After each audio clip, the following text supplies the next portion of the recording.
The Volkswagen Tiguan is in the market since 2007 and it's a real success for the brand.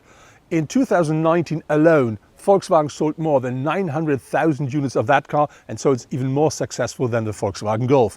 Now they present the new facelift of the car, and for the very first time a Volkswagen R model as well. And this is the car we're going to have a closer look today.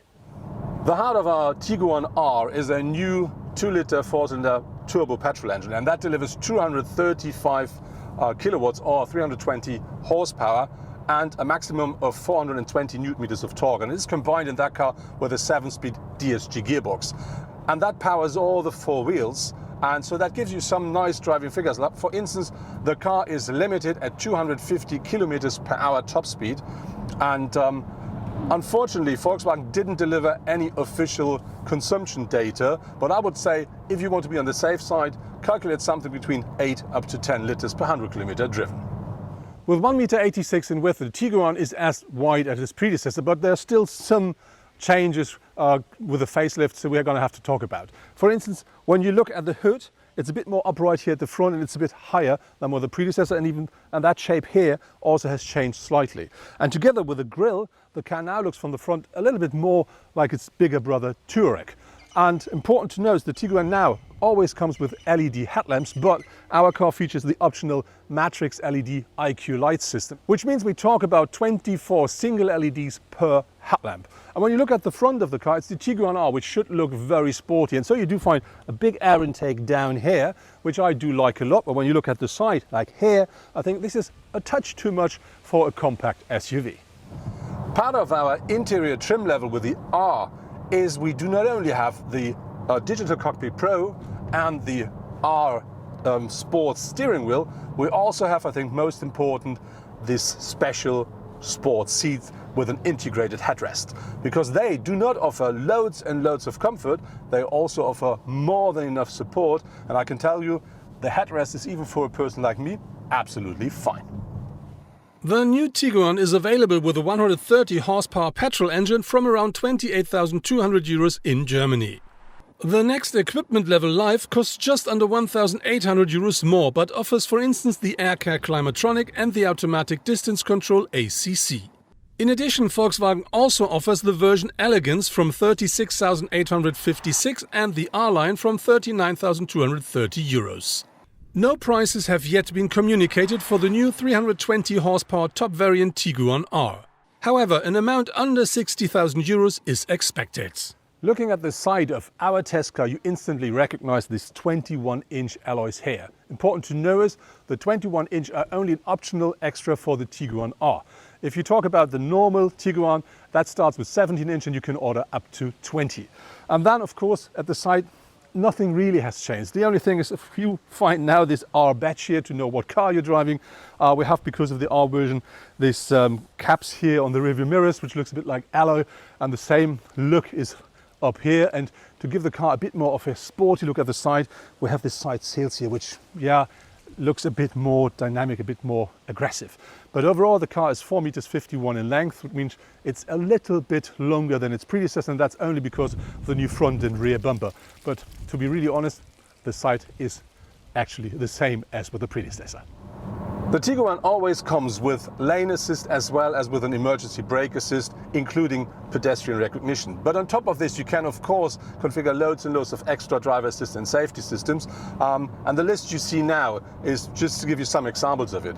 But on top of this, I think the most important one is the new so-called travel assist, because with that system, you can up to 210 kilometers per hour drive nearly autonomously with your Tiguan. Talking about practicability, of course the Tiguan delivers loads and loads of compartments. So you do find nicely sized ones in the doors here at the front. You do find an extra one left under the steering wheel, and of course you have the center console where you do have 2 cup holders, adjustable armrest with another compartment beneath, and a big one here at the front, which also provides you with wireless charging, and very important, the Tiguan now offers wireless Apple CarPlay as well. Looking on the rear seats, you do find, of course, compartments in the doors and 2 extra cup holders in the armrest as well. With 1.67 meters, or as a 4Motion version 1.68 meters in height, the Tiguan is as high as its predecessor. But there are some new things we're gonna find at the rear. So start with the light. The Tiguan features always LED taillights, but we do have the so-called IQ light on board, which means you do find this new signature here, which switches to here when you brake.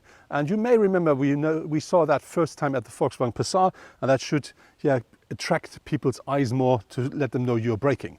Another new thing is we have this R sign here. Normally there would be Tiguan. And I think this, together with the new Volkswagen logo, makes the rear of the car a bit more modern. To give our version, the R, a bit more sportiness, we do not only find this big roof spoiler here, we also find this glossy black diffuser. And important to know is the Tiguan R always comes with a 4-pipe exhaust system as standard, but ours is featuring the optional Akrapovic version, which makes the car even more sporty. One thing which is really new with the Tiguan, and of course with all the new Volkswagen models, is you will not find any knobs and buttons anymore in the car. So when you look here at the steering wheel, you do not find anything. You have touch sensors all the time, but you have somewhere you can slide and somewhere you can push. You do have the same here with the center screen, which is, by the way, between 6.5 up to 9.2 inch big, and it's always a touch screen, but you do not find any buttons here. And it's the same with the climate control. You can swipe if you want, but you can press as well. Both is working fine, but it's something you really have to get used to. But I think the most important thing is the R button on top of our steering wheel, because that will be the most pressed button for all the R drivers. And if you push that one, that car really tells you what it can deliver. By the way, the sound not only comes from this beautiful 2-liter turbo engine, it also comes from our optional Akrapovic exhaust system. There's a variety of different engines available for the new Tiguan. For instance, the diesel, all 2-liter 4-cylinder engines, and they deliver a power range between 122 up to 200 horsepower. There are 2 petrols available, both 1.5-liter, either 130 or 150 horsepower. Then there is a new one, it's called e-hybrid, which is nothing different than a plug-in hybrid, and there we talk about a system output of up to 245 horsepower. Very important here is that car is a combination out of a 1.4-liter petrol engine with a 85 kilowatt electric motor.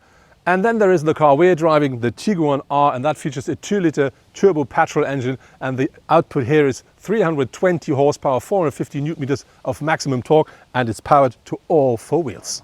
A very important feature here with the Tiguan R is the new torque vectoring system, because that not only delivers the power to the front and the rear axle as needed, it also delivers or distributes the power between the right and the left rear wheel. And that gives you a lot more a lot easier cornering, which means when you drive, for instance, a left corner quick, the car will push more power to the right rear wheel, and so it really pushes you into that corner.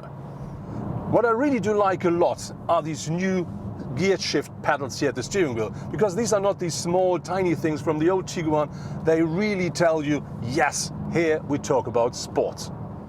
With the boot, nothing really has changed. The Tiguan now offers 615 liters of maximum boot capacity with the rear seats up. If you fold the bench down, that increases to 1,655. What I really do like with it is this part here, because that's completely soft and easy, and this is because of this underfloor compartment here. You can access it like this, or you can just put that one down here, and then you have the maximum boot capacity. And by the way, the car can tow trailers up to a weight of 2.5 tons now. The clear competitor of the new Tiguan R is the group brother Cupra Ateca. With a starting price of around 44,000 euros, it is much cheaper than the Tiguan R, but it also only offers a maximum of 300 horsepower. In the segment of the sporty compact SUVs, you also find the Jaguar E-Pace P300. It offers 300 horsepower but costs at least just under 53,000 euros. The 306 horsepower strong Mercedes-AMG GLA 35 4MATIC is similarly expensive. The space the car offers here at the front really is absolutely nice. So even me, I'm nearly 2 meters tall, I do sit absolutely, easy inside of the car. You sit a bit more high and a bit more upright, but this is typical for an SUV. And I can tell you, even for my front passenger, it will be absolutely fine. How about the space behind me? And if I can sit behind myself, we're going to try while having a short stop. So, a short stop to see if I can sit behind me. I didn't change my position, and so, see, the door opens quite, good, and The entrance is a bit higher because we talk about an SUV, but let's see. So entering is easy, and I do have about 5 centimeters head space left, and in front of my knees there's space as well. And to be honest, this is the standard Tiguan. The all space will follow later, so this is already very nice. The materials and craftsmanship of the Tiguan are typical Volkswagen. So you do find soft touch at the upper parts and you do find plastic at the lower parts. But when we talk about the R version we're driving, it's a bit, a higher class of luxury, would say, because we have these beautiful seats with its different colors. We do have this Alcantara here at the doors. And of course, we do find some glossy stuff at the steering wheel as well as at the center console. But as you know, you need to have a towel or a cloth to clean them from time to time. An optional feature of the Tiguan is a head-up display, but unfortunately it's not a real one, because this is the one where just a screen pops out of your dashboard here, and it does not project the information to the front window. So for me, that's a feature which I would not order. That was my test drive in the brand new Volkswagen Tiguan, and what I really like is that car represents what its predecessor did already. So we do find loads and loads of space, nice materials, good craftsmanship, and everything you expect from a modern compact SUV. But the car is of course a bit more modern, so we do find new driver assistance safety systems, a completely new touch control system, a new steering wheel, and of course a new infotainment. And when we talk about modernization, look at the exterior. It's not so much what they did, but that changes the look and makes it even more fresh and more modern. But when I look at the front of our R model, I'm not a big fan of this super sportiness here. I think that's a touch too much for a standard compact SUV. But I think on the other hand, really good news is the price, because that car is in Germany about 2,000 euros cheaper than its predecessor.